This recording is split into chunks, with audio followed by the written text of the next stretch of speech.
நாகரிகத்தின் காலம் கிமு 6ஆம் நூற்றாண்டு என உறுதிப்படுத்தப்பட்டது. அனைத்து இந்திய அண்ணா திராவிட முன்னேற்ற கழக ஆட்சியில கீழடி ஆய்வில் எடுக்கப்பட்ட பொருளை அங்க அமெரிக்காவில் உள்ள புளோரிடாவில் அனுப்பப்பட்டு லேப்டரி அனுப்பப்பட்டு தான் இது கிமு 6ஆம் நூற்றாண்டுக்கு என உறுதிப்பட்டது. 2018 நான் சட்டமன்றத்தில் பேசும்போது கீழடி அகழ்வாய்வு தமிழர்களின் பண்பாடு வேர்களை உலகிற்கு எடுத்துரைக்கிறது. இது நமது பாரம்பரியத்தின் பெருமையை உயர்த்துவதற்கு முக்கிய பங்காற்றுகிறது என்று குறிப்பிட்டுள்ளேன்.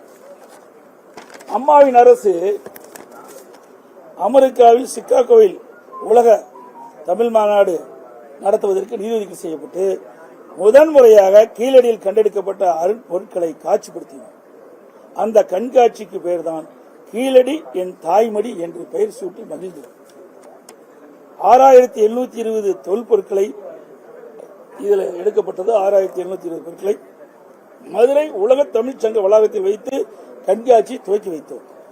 2020ஆம் ஆண்டு YMCA உடற்கல்வியில் கல்லூரியில் நடைபெற்ற 43வது சென்னை புத்தக கண்காட்சியில் கீழடி அகழாய்வு தொல்பொருட்கள் கண்காட்சி அரங்கத்தினை அமைத்து தமிழர் நாகரிகத்தை மக்கள் பார்வைக்கு கொண்டு சென்றது நாங்கள். அந்த புத்தக கண்காட்சியில் அப்படி தத்துருவமா இந்த காட்சியெல்லாம் படுத்தினோம். அப்ப யாரு இருந்தாங்கன்னு தெரியும், திரு உதயச்சந்திரன் அவர்கள் தான் இந்த டிபார்ட்மெண்ட்ல அவர்கள் பதவியில் இருந்தார். கீழடியில அகழ்வாராய்ச்சி செய்த ஒரே இயக்கம் அதிமுக. கீழடியை வைத்து சில பேர் அரசியல் செய்கிறாங்க. உங்களுக்கு எல்லாத்துக்குமே தெரியும். தொழில் துறைக்கு அம்மாவின் அரசு 4 ஆண்டுகளா ஒவ்வொரு ஆண்டுக்கும் சுமார் 105 கோடி ரூபாய் இந்த துறைக்காக நிதி ஒதுக்கப்பட்ட அரசும் அதிமுக அரசாங்கம் தான். தமிழ்நாட்டில் நடைபெற்ற 39 அகழ்வாய்வில் 33 அகழ்வாய்வில் அதிமுக அரசாங்கம் நடத்தினார். தமிழகத்திலிருந்து அகழ்வாராய்ச்சி மூலம் கிடைக்கப்பட்ட சுமார் 10,000க்கும் மேற்பட்ட அரிய பொருட்கள் மைசூரில் மத்திய அரசின் கட்டுப்பாட்டில் வைக்கப்பட்டுள்ளன. அவற்றை மத்திய அரசின் அனுமதி பெற்று தமிழகம் கொண்டு வந்து காட்சிப்படுத்திய பெருமை அம்மாவுடைய அரசுக்கு தான் இருக்கிறது. இதுதான் இந்த கீழடி அகழ்வு ஆராய்ச்சியில் எங்களுடைய விளக்கம்.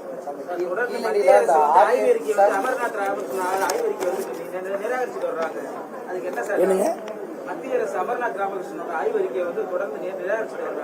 நாங்க அதிமுக ஆட்சியில எத்தனை கட்டம் அகழ்வாய்வு மேற்கொள்ளப்பட்டது, என்னென்ன நடவடிக்கை எடுத்தோம் எல்லாமே விளக்கமா உங்களுக்கு சொல்லிக்கிறோம். எந்த ஆரையும் இந்த இருக்கின்ற ஸ்டாலின் மாடல் அரசாங்கம் என்ன விளக்கம் அவங்களுக்கு கொடுத்ததுன்னு தெரியல, அவங்க என்ன விளக்கம் கேட்டாங்கன்னு தெரியல. எங்களை பொறுத்த வரைக்கும் இது ஒரு வரலாற்று சிறப்பு மிக்கது. தமிழனுடைய பெருமை தொன்மையான கலாச்சாரம் என்பதை வெளிப்படுத்தி இருக்கிறோம் அதிமுக ஆட்சியில. இதற்கு தான் சான்று சொன்னோம். இன்னைக்கு பார்த்தா நான் ஏற்கனவே சொன்ன முறையே இன்றைக்கு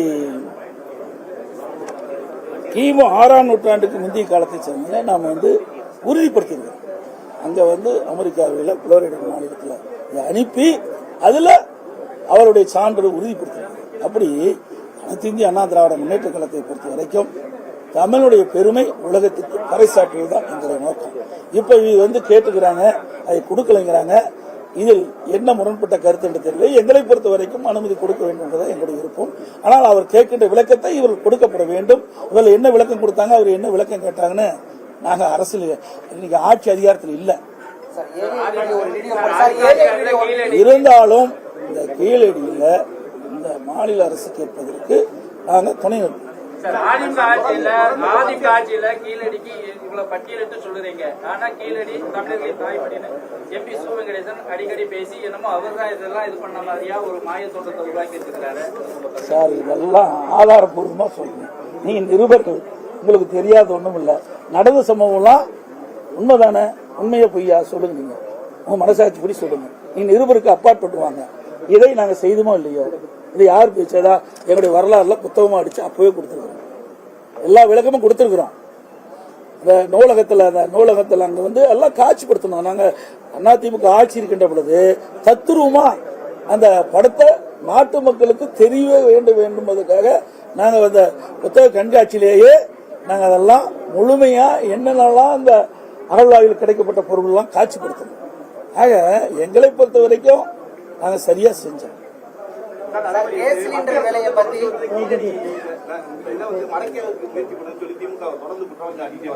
என்னங்க இந்த மத்திய அரசு வந்து இந்த கீழடி நாகரிகத்தை வந்து மறைக்கிறதுக்கு முயற்சி பண்ணுன்னு சொல்லி சார் நாங்க லேபரேட்டரியே கொடுத்து உறுதிப்படுத்திருக்கிறோம். ஆக இந்த அரசாங்கம் அதுக்குரிய நடவடிக்கை எடுக்க வேணும், முயற்சி பண்ணணும். மத்திய அரசு மறைக்கிறதுக்கு முயற்சி பண்ணாங்க. அதான் சொல்றேன், இது என்ன இவருக்கு விளக்கம் கொடுத்தாங்க, அவர் என்ன விளக்கம் கேட்டாங்கன்னு எங்களுக்கு வெளிப்படையா தெரியலையே. தெரிஞ்சா தானே அதுல வந்து உறுதிப்பட சொல்ல முடியும். ஒரு தவறான கருத்தை பதிவிக்க கூடாதுல்ல. இது ஒரு கீழடி அகழ்வாய் என்பது ஒரு மிக மிக மிக முக்கியமானது. இதுல ஒரு தவறான எந்த செய்தி வந்துடக்கூடாது என்பதற்காக தான் நான் இதை சொல்றேன். அண்ணா பல்கலைக்கழகத்தில் மாணவி வந்து பாலியல் வன்முறைக்கு ஆளாக்கப்பட்டார்.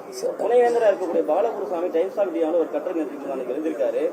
இந்த பல்கலைக்கழகங்கள் அனைத்துமே இன்றைக்கு தரம் கெட்டு இருக்கிறது. பேராசிரியர்கள் இல்லை, ஆசிரியர்கள் இல்லை, மாணவர்களுடைய பற்றாக்குறை, வகுப்பறைகள் மூடல், அதாவது மண்குழிக்கு சென்று கொண்டிருக்கிறதா அவர் எல்லாம் அவர் சொன்னதெல்லாம் உண்மைதான்.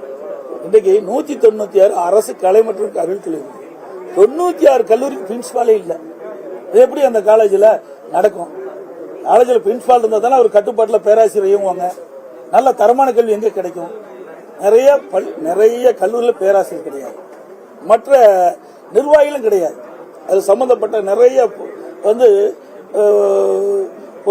அதில் இருந்து அந்த கல்லூரினா அது சம்பந்தப்பட்ட ஒவ்வொன்றுக்கும் லேபரேட்டரியா அதுக்கு தகுந்த ஆள் வேணும். ஆக இப்படி ஒவ்வொரு கல்லூரிக்கும் தேவையான ஆட்கள் நியமிக்கப்படவில்லை. இன்னைக்கு தெளிவாக நான் சொல்லிட்டேன். நான் ஏற்கனவே என்னுடைய பொதுக்கூட்டத்திலே சொல்லியிருக்கிறேன். 2021 சட்டமன்ற பொதுத் தேர்தலும் போது திராவிட முன்னேற்ற கழக தேர்தல் அறிக்கையில் அரசு ஊழியர்கள் 3 லட்சம் காலி பணியிடங்கள் காலியாக இருப்பதாகவும், அரசு சார்ந்த காலி இருப்பிடங்கள் 2 லட்சம் இருப்பதாக சொன்னாங்க. இன்னைக்கு மொத்தம் 5 லட்சம் காலி பணிகள் இருப்பதாக சொன்னாங்க. கடந்த சட்டமன்ற கூட்டத்தொடரில் 50,000 பேர் தான் பணியிடம் நிரப்பப்பட்டிருக்குன்னு சொன்னாங்க. 3 மாதத்துக்கு முன்பு ஒரே மாதத்துல 20,000 அரசு ஊழியர்கள் பணி வைப்பட்டிருக்காங்க. ஆக இந்த அரசாங்கத்தில் அறிவிக்கப்பட்டது எதுவுமே செய்யலையே. அவ்வளவு காலி பணியிடங்கள் இருந்தா எப்படி நிர்வாகம் சிறப்பா இருக்கும்? அதே போல கல்லூரிகள், மருத்துவத்துறையிலே அதே மாதிரி தான் நிறைய காலி பணியிடங்கள் இருக்குது. டீன்லாம் நியமிக்கல, நீதிமன்றம் போச்சு, அதுல சரியான தீர்ப்பு கிடைக்கல, அதுவும் நியமிக்கப்படல. இப்படி துறை வாரியா பார்க்கும்போது எல்லா துறையும் பின்னடைந்து இருப்பதற்கு காரணம் முறையாக இந்த அரசு செயல்படாத காரணம் தான் என்பதை தெரிவித்து அனைத்து ஊடகங்களுக்கு நன்றி, வணக்கம்.